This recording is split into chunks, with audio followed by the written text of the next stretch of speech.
Hello, people of the internet. Good morning, good afternoon, good evening. It feels like it's been a hot minute since we've had a group debut, but we have one on our hands, and it is a rather special one at that, because today we are welcoming in the latest addition to the ever slowly but surely growing LGBTQ plus music scene out of South Korea with QI.X. I'm tremendously excited. I love and adore what these groups and these artists are doing. Because they're doing it in an environment that is not accommodating in any way, shape, or form. And it takes a lot of guts and a lot of courage to come out in an industry that is, or come out in a society that is very non-conforming to these types of new societal changes. And they're doing it in music form. So I love music as an art form, but they are releasing their official studio recorded release version of the song that they technically debuted with live, titled Lights Up, which is very exciting indeed. So here we go. Before we do check out the song, though, as this is a debuting group, we have to go over to Kprofiles one time. If you want to skip ahead to the song reaction itself, timeline is going to be chapter based off of what we're listening to, but let's jump right into the group and its members one time. QI.X. Thank you for the Hangul, because I would not have known how to pronounce it otherwise. It's a former group under independent label Sweet Potato Productions. Goguma? I do quite like me some sweet potatoes, but tangent aside, consisting of members Purin, Mek, Jiwook, and Yura. Group debut November 19th with performance that lights up, right? So when I was setting up the tabs for reaction videos today, I noticed that there was a live performance version of this that was recorded like 3-4 months ago. And that explains it. Okay, I forgot English for a second there. Whoosh. Fandom name Cuties. That's adorable. I quite like that. And then Periwinkle Purple. Purple's a good color. Any shade of purple is a really good color. One of my roommates from my undergrad days would very much agree with me. They were a big fan of the color purple and its many shades. Group name, what does it mean? QI stands for queer. Idols, the X stands for infinity and unspecified in many things. The X variable, a mathematics staple. One of my favorite things to do in math was to write out the letter X as a variable in formulas. Good times. Anyways, members, who do we got? We have Purin. Oh, and there's a pronoun section too. That's actually very helpful for me, so I can keep track of who's who. I feel like I may end up referring to all of them as they, them, if that is appropriate for all of them, mind you. But October 10th, 2000, hello fellow October birthday. Leader, and then main vocal and dancer, as well as lead rapper, so little jack of all trades kind of member maybe. But is vegan, non-binary. Dancer is their biggest identity. Okay, so they're listed as main vocal first, but they identify more as main dancer. Interesting. Hobbies are dancing. Okay, so they kind of are dancer through and through. Okay. Want to become a K-pop idol, but system didn't accept them as queer. Feel like that's actually the case with a lot of people. We just don't get to hear about them.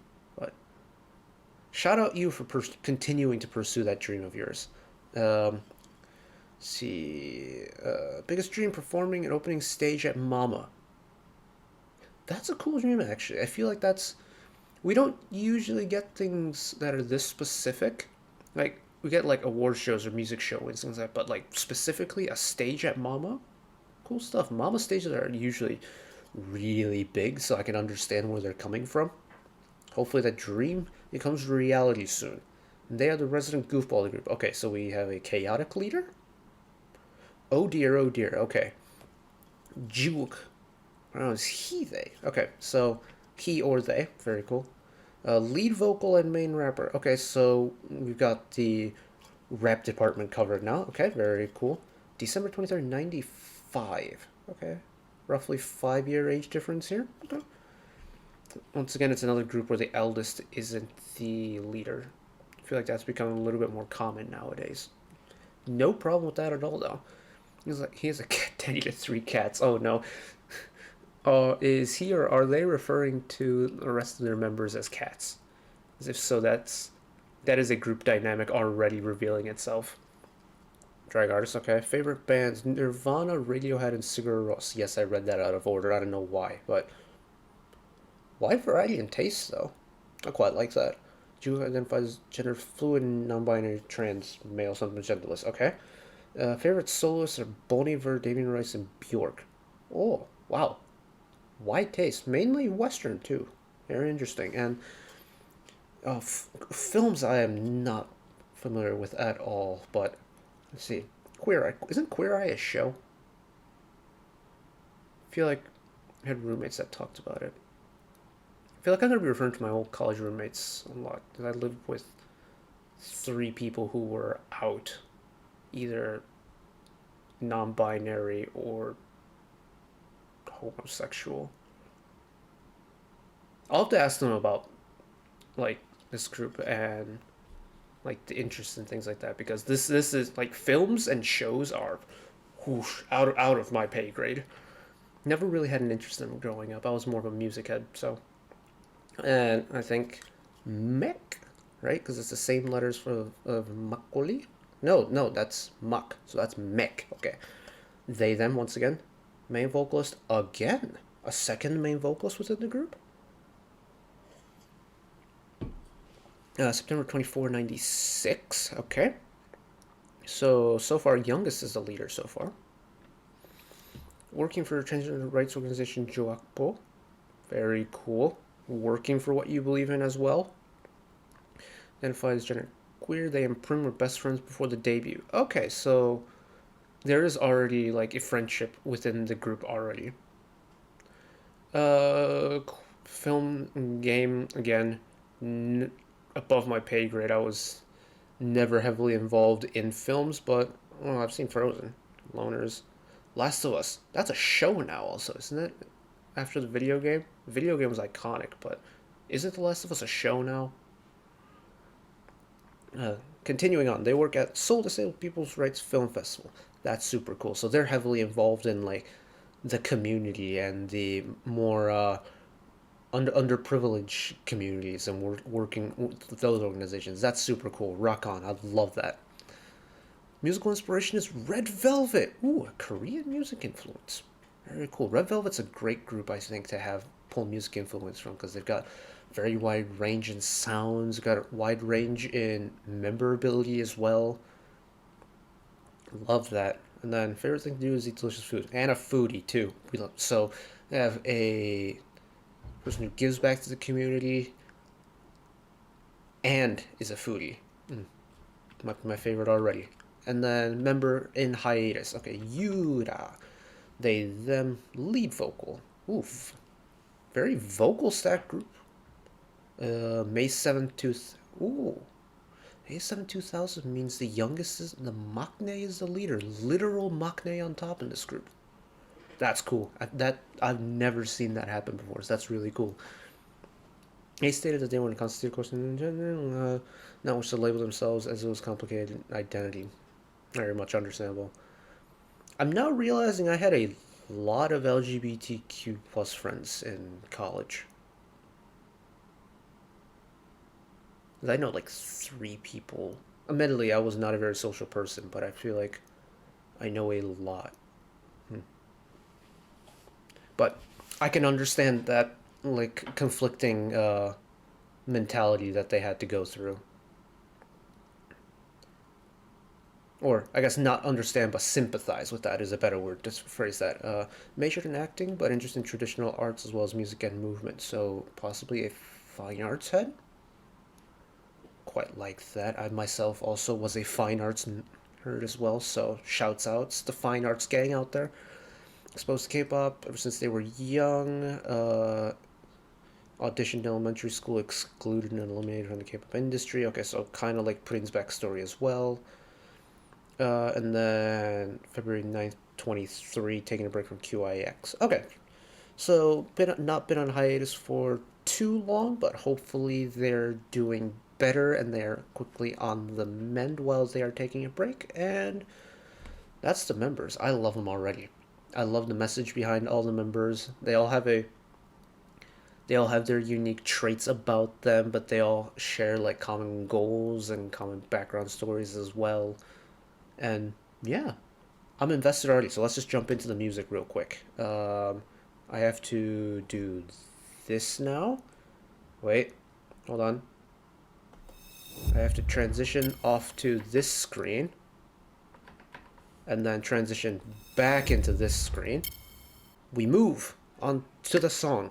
Now, even though there was a live performance of it, I haven't seen it yet. And I haven't heard this song yet, so I have no idea what this is going to sound like. Are there credits?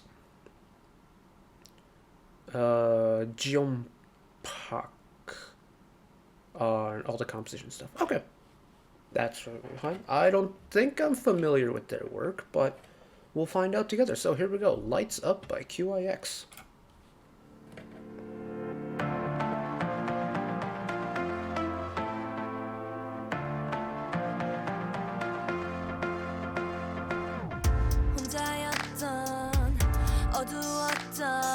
I quite like that synthy intro.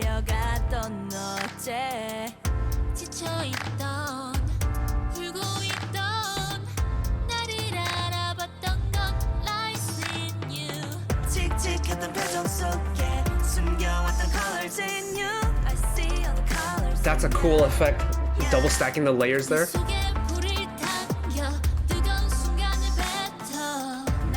There is kind of like an uplifting nature to this beat already, though.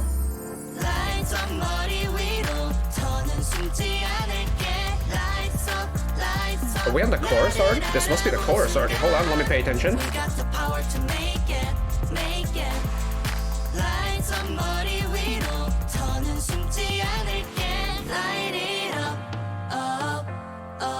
Ooh, interesting breakdown for this post-chorus.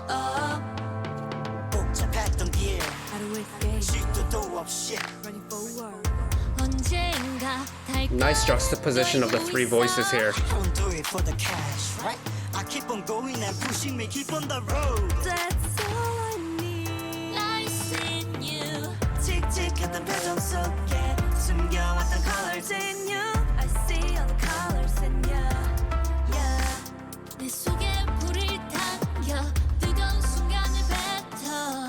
The instrumental is very much reminiscent of a kind of like a dramatic EDM beat in a way.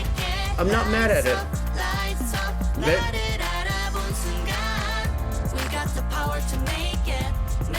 There is kind of like this inherent upliftingness to just the way the song progresses and the way the song sounds.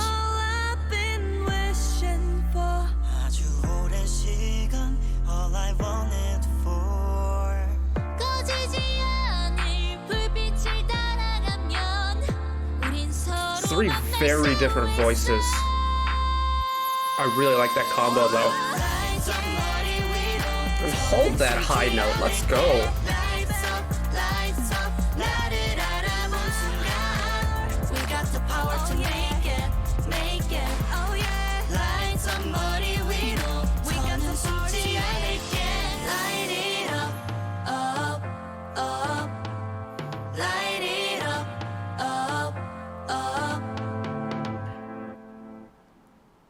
There's some really interesting compositional stuff going on with this. Interesting, like there's interesting balancing between where they take certain, like, typically in a song, you know, you have your top line, your middle instrumental part, and then you have your like lowers. This song is playing around with a lot of it to where like it's taking like two of the three. I think that's a really interesting composition style choice because they're letting certain parts shine in a way that kind of like mainstream pop music wouldn't really follow, and I think that's really interesting. Because again, it's doing the thing where, you know, it's breaking free from the societal norm in a way. It's kind of backing up their own message in a way. And that's super cool. I just want to start with like the very beginning of the song. Really, I don't know what it feels like. You know how there's sometimes like uplifting EDM songs where you just listen to it and it kind of makes you want to cry a little bit, but it's like, hell yes, like I'm fist bumping with all my homies kind of song. It feels like that to me. That piano riser into this like plucky lower synth.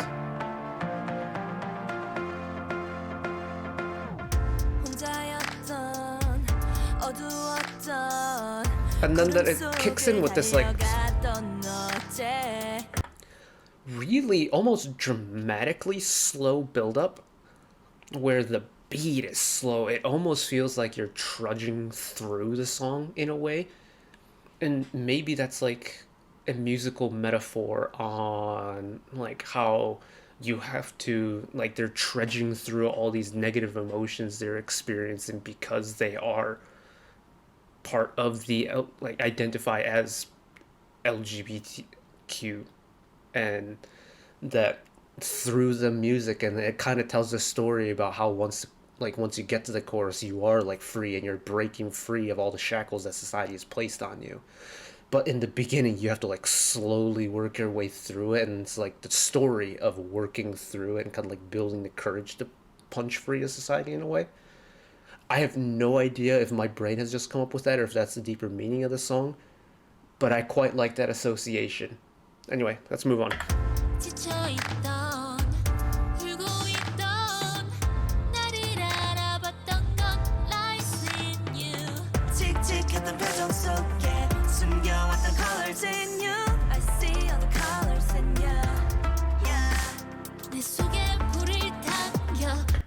I and just like this 1 2 3 like succession of different vocals, I think is super unique because they all have such clear different vocal colors, and that with three and like three member groups, I don't know if fourth member, who fortunately I've forgotten their name because my short-term memory is god awful, but I don't know if they contributed to the studio recording of this or not. But if it is just three voices, the thing with combination of three is that it will never really divide evenly into four or two. So you always get this odd combination where you always have a remainder at the end.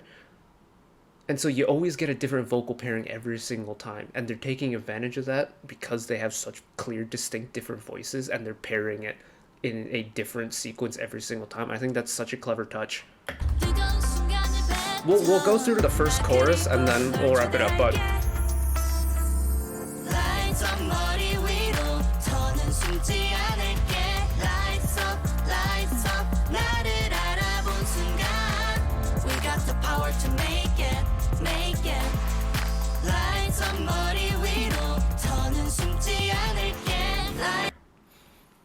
like the chorus, the first half of it is pretty simplistic in terms of like the melody and as well as the instrumental in the background. You got your piano, you got your keys playing the chords, you've got the percussion lines a little bit busy now, and you've got the top melody line that's in unison, and it's kind of giving off, because their range is so wide, it's kind of giving off that like gang vocal feeling in a way where it does feel like everyone is singing together, and it's not just like everyone within the group, but like everyone that's listening along can like sing along to it because their range is so widespread that any type of voice can really fit on it. I think that's yet again an advantage of having such a wide range within one group. But I really like that there's a very subtle background harmony in the second half of the chorus because it freshens it up a little bit. Like, pay attention to it. We got the power to make it. Lights on 머리 위로 더는 숨지 않을게. Light it up, up, up. Light it up, up. It's such a subtle harmony, but it's there and it's noticeable, and I appreciate it. We love a good vocal harmony here. I think two things about that chorus for me that stick out. One thing I wish they would have added a little bit more was a little bit more bottom end, like maybe an 808 or two in there. I think the song comes across a little bit top heavy for me. Especially if it is kind of riding on that like I almost want to call it like acoustic EDM, but that makes no sense. But like it's like an EDM sound based heavily off of like the acoustic keys in a way. And I just wish there was maybe a little, like maybe even just in the EQ, just a little bit more on the bass end. But that's just me. Percussion part, really not the standard percussion part you think of in terms of instruments, because they're using a set of low toms instead of like a hi-hat, snare, and kick drum combo. Very interesting choice. It gives off a very different effect. You know, you feel the percussion a little bit more, but it's pitched a little bit higher. Light it up, up, up. Light it up, up, up. That is a tricky rhythm that I did not pick up on the first listen, but you know, point like toms on its own oftentimes are very echoey in a way, and sometimes can come across as sounding a little bit tribal, I think, in a way. And depending on the song, that may be like the wrong type of energy you're looking for. I don't know about this song yet. And like if the toms were the best choice, but I'm not mad at it. I don't think it was a bad choice. And maybe that might have been fixed if there was a little bit more bass end for me, but I'm not mad at it. And the thing with this release is, sure, if the music is really good, it's going to gain traction to the general public a lot better. But ultimately, I think when it comes to releases like this, isn't the fact that their music gains traction, but the group, their meaning behind the group, and the message behind the group gains traction. And I think those are like the three important parts about any release that comes out of the LGBTQ plus music scene in South Korea, like first and foremost, even before the music, is that the message and the intentions behind the message reach the general public first. And by having even just slowly but surely like drip feeding brand new artists that hit the scene, is super cool to see. And shout out to them for one, debuting, but two, debuting with the message they did, because they could have conformed to the, you know, industry norms and produced standard music in a way. But they said, nah, we're gonna do it our way. And they went and did it their way, and they're doing it with like the intention and the backstory and the meaning that really, like, you can tell that they're like they're going to be passionate about. And I give them all the props in the world for that. So congratulations, QI.X, on your official studio recorded debut. And best of wishes moving forward to all four of you, because there is a member on hiatus now. But that's it for me today. Thank you all for watching. If you did enjoy and want to see more, channel icon is up there. You can find the back catalog stuff watched in the past. Drop a subscription if you want to keep up to date with whenever I upload new videos. And if you don't watch another video of mine right away, YouTube recommends you watch that video down there. And until next time, bye-bye.